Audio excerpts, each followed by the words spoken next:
Hi friends, आज हम लोग बायोलॉजी एनसीईआरटी फर्स्ट का चैप्टर नंबर 2 बायोलॉजिकल क्लासिफिकेशन का थर्ड टॉपिक किंगडम प्रोटिस्टा पढ़ेंगे।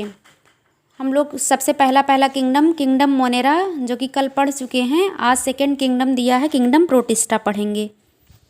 All single cell eukaryotes are placed under protista. सभी single cell eukaryotes kingdom protista में आते हैं। हम लोग ने पढ़ा था किंगडम मोनेरा जो थे वो सिंगल सेल प्रोकैरियोट थे, वहीं पे किंगडम प्रोटिस्टा सभी सिंगल सेल हैं बट यूकैरियोट्स हैं।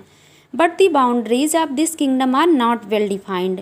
What may be a photosynthetic protistan to one biologist may be a plant to another. In this book we are included chrysophytes, dinoflagellates, euglenoids, slime moulds and protozoans under protista. यानी कि kingdom protista के अंतर्गत 5 group हैं। सबसे पहला है chrysophytes, दूसरा है डाइनोफ्लैजेलेट्स, तीसरा है यूग्लिनॉइड्स, चौथा है स्लाइम मोल्ड्स एंड पांचवा है प्रोटोजोअन्स। तो सबसे पहले हम लोग को क्राइसोफाइट्स ही पढ़ना है। अभी तो मेंबर्स प्रोटिस्टा के जो मेंबर हैं वो प्राइमरली एक्वेटिक होते हैं। This kingdom forms a link with the other dealing with plants, animals and fungi. Being eukaryotes होने के नाते protistan cell body contains a well defined nucleus and other membrane bound organelles. Some है flagella and सीलिया। कुछ protista में तो flagella और सीलिया भी देखने को मिलते हैं। Protist reproduce asexually and sexually by a process involving cell fusion and zygote formation. अब इसमें सबसे पहला ग्रुप कौन सा दिया है क्राइसोफाइट्स के बारे में, तो उसमें थोड़ा सा पढ़ेंगे कि this group includes diatoms and golden algae that is desmids जिसको हम लोग बोलते हैं। इसके क्राइसोफाइट्स के अंतर्गत कौन कौन से आते हैं, डाइएटम्स और गोल्डन एल्गी यानी कि डेस्मिड्स आते हैं। They are found in fresh water as well as in marine environments. ये फ्रेश वाटर और मैरीन इन्वायरमेंट दोनों में पाए जा सकते हैं। They are microscopic and float passively in water currents, इसलिए इनको प्लैंकटन कहते हैं। Most of them are photosynthetic. ज़्यादातर क्राइसोफाइट्स के मेंबर फोटोसिंथेटिक होते हैं। In diatoms the cell walls form two thin overlapping cells which fit together as in a soap box. The walls are embedded with silica and thus the walls are indestructible. Thus इस प्रकार diatoms have left behind large amount of cell wall deposits in their habitats. This accumulation over billions of years is referred to as diatomeous earth. Being gritty यानी कि बहुत soft होने के कारण this soil is used in polishing, filtration of oils and syrups. Diatoms जो होते हैं ये चीफ प्रोड्यूसर होते हैं ओशियन में, समुद्र में चीफ प्रोड्यूसर की तरह काम करते हैं डाइएटम्स। सेकेंड ग्रुप इसमें डाइनोफ्लैजेलेट्स दिया है जिसको हम लोग फायर एल्गी के नाम से भी जानते हैं। These organisms are mostly marine and photosynthetic. जहाँ पे क्राइसोफाइट्स के मेंबर फ्रेश वाटर और मैरीन दोनों थे, यहाँ पे डाइनोफ्लैजेलेट में क्या है, ज़्यादातर ऑर्गेनिजम्स इसके मोस्टली मरीन होते हैं और फोटोसिंथेटिक होते हैं। They appear yellow, green, brown, blue और red depending on the main pigments present in their cells. The cell wall has stiff cellulose plates on the outer surface. Most of them have 2 flagella. ज़्यादातर में इसमें 2 flagella देखने को मिलता है।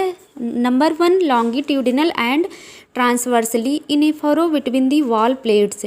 Very often red dinoflagellates जिसका example दिया Gynoalex undergo such rapid multiplication that they make the sea appear red, जिसको रेड टाइड्स बोलते हैं। यानी कि रेड डाइनोफ्लैजेलेट जो गाइनोएलेक्स है वो क्या काज करता है, रेड टाइड काज करता है समुद्र में। Toxins released by such large members may even kill other marine animals such as fishes. जो ये टॉक्सिन रिलीज करते हैं उससे बहुत सारी मरीन फिशेज की डेथ भी हो जाती है। नंबर 3 ग्रुप यूग्लिनॉइड्स दिया है जो कनेक्टिव लिंक बिटवीन प्लांट्स और एनिमल्स के बीच में कनेक्टिव लिंक के रूप में काम करता है euglenoids. Majority of them are fresh water. ज़्यादातर यूग्लिनॉइड्स फ्रेश वाटर होते हैं। Found in stagnant water. Stagnant water मतलब ठहरे हुए पानी में पाए जाते हैं। Instead of a cell wall की जगह पे इनमें they have a protein rich layer called pellicle which makes their body flexible. They have 2 flagella. इनमें 2 फ्लैजिला देखने को मिलता है। Number 1 short and number 2 long, जैसे डायनोफ्लैजलेट्स में भी 2 फ्लैजला देखने को मिलता था, उसमें फ्लैजला जो थे वो लॉन्गिट्यूडनली और ट्रांसवर्सली जो है सेल प्लेट्स सेल वाल के बीच में वो धसे हुए से थे, जबकि यूग्लिनॉइड्स में जो फ्लैजला दोनों हैं वो एक छोटा होगा और एक बड़ा होगा। Though they are photosynthetic in the presence of sunlight, when deprived of sunlight they behave like heterotrophs by predating on other smaller organisms. Interestingly, the pigments of euglenoids are identical to those present in higher plants. मतलब euglenoids में जो pigments पाए जाते हैं वो plants से similarity show करते हैं, इसीलिए तो इनको कनेक्टिव लिंक कहा जाता है प्लांट और एनिमल के बीच का। यूग्लिनॉइड्स का जो एग्जाम्पल है यूग्लिना है, जिसमें यूग्लिनॉइड मूवमेंट भी देखने को मिलता है। नंबर 4 है स्लाइम मोल्ड्स, जो कनेक्टिव लिंक की तरह ये भी काम करता है। स्लाइम मोल्ड्स जो होते हैं ये सैप्रोफिटिक प्रोटिस्ट होते हैं। The body moves along decaying twigs and leaves engulfing organic material under suitable conditions.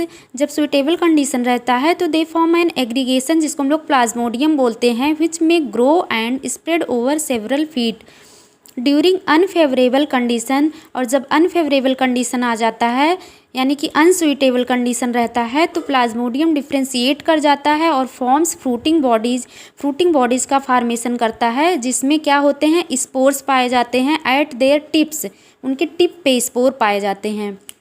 The spores possess true walls, वैसे इसमें सेल वाल की बात नहीं की गई है, लेकिन इस स्पोर्स में स्लाइम मोल्ड्स के कंडीशन में जो स्पोर्स होता है उसमें ट्रू वॉल देखने को मिलता है।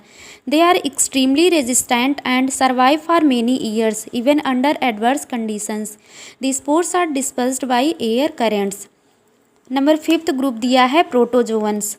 All protozoans are heterotrophs and live as a predators or parasites. They are believed to be primitive relatives of animals. There are 4 major groups of protozoans, तो 4 मेजर ग्रुप में protozoans को divide किया गया है किस आधार पे, on the basis of locomotory organ and nuclear apparatus के basis पे। तो ये 4 ग्रुप कौन कौन से हैं? Amoeboid protozoans, flagellated protozoans, ciliated protozoans और स्पोरोजोअन्स। तो अमीबॉइड प्रोटोजोअन्स क्या होते हैं? These organisms live in fresh water, sea water और मॉइस्ट सॉयल। ये ऑर्गेनिजम्स फ्रेश वाटर में भी पाए जा सकते हैं, सी वाटर में भी और मॉइस्ट सॉइल पे भी पाए जा सकते हैं अमीबॉइड प्रोटोजोअन्स के मेंबर जो होते हैं।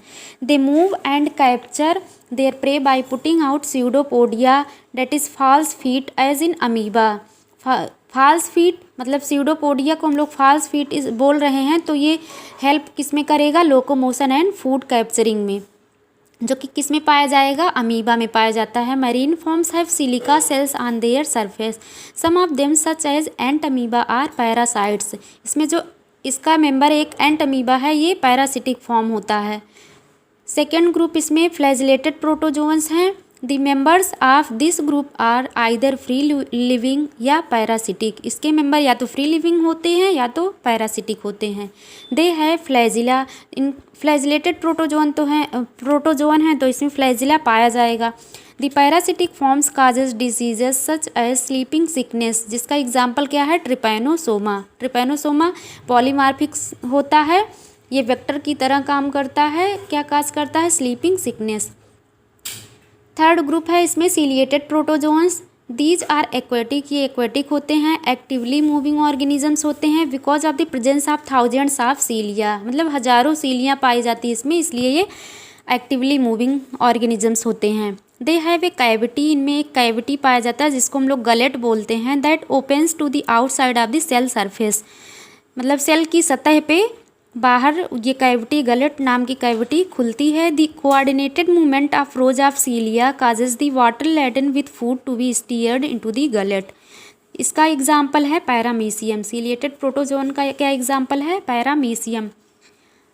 अब इसमें स्पोरोजोअन्स लास्ट दिया है। Sporozoans this includes diverse organisms that have an infectious spore like stage in their life cycle. The most notorious is plasmodium, जिसको हम लोग मलेरियल पैरासाइट बोलते हैं, which causes malaria, a disease which has a staggering effect on human population. Malaria जो कि हम लोग आगे चल के आगे चैप्टर में पढ़ेंगे। ये स्टैगरिंग इफेक्ट काज करता है किस पे? ह्यूमन पॉपुलेशन पे।